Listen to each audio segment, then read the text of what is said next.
ta Charmagade, yarinya Charmagade, a sharawa Charmagade, ga kiɗan Charmagade abun gani.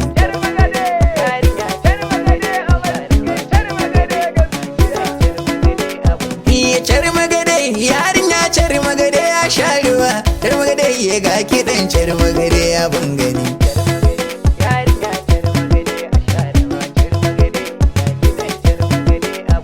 Da gaske nake kiranki autar mata, an yi bikinki an gama yar gata. Ɗaliku rabbiya a zaki mahuta, ki sha sha'aninki autan gwanja ya zo bikinki ne.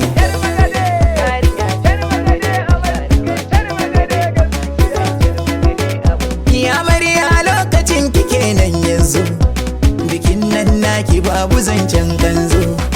Amarsu idan ta kira sai an zo, an goga amarsu kauna daidai da zamani.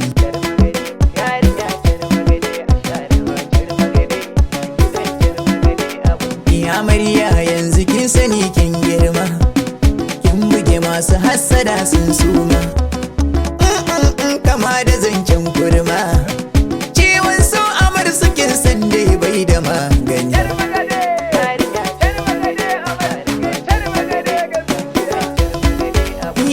To da gina ki daina hangen na wasu, ita dai kibiya tana kamannin masu. To ko ta wajen ado na ce kin fi wasu, kallon zahiri na ce muku ya zarce baɗini.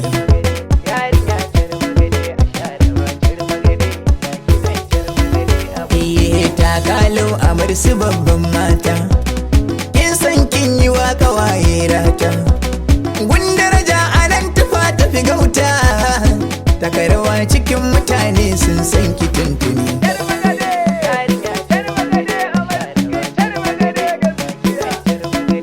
Amarsu me ta gani me take so ta gani, dan kauna ta yi martaba ta bujini. Kin ki wani amarsu kin kama wani, ba rabuwa tamkar hanta da jini tuntuni.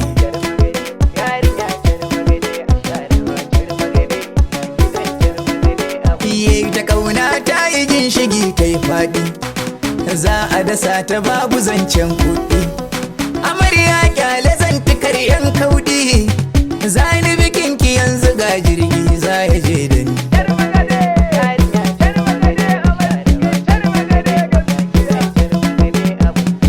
Kisan kara martaba sai aure, da ke da mijinki za na so ku yi tsere. Ko abinci ba na so ku yi ware, to sai ku ci tare shi ake so daidai da zamani.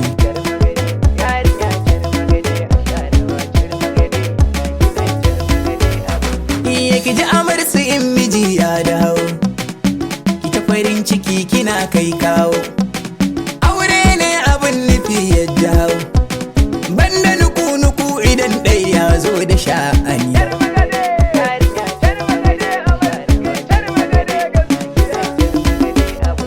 Sai ki tarere mijinki amarya, Allah ya yarda da na zancen buya. A yau makiyanki duk suna can baya, ke kika sha gaban su ni ko na sanar da su tuni.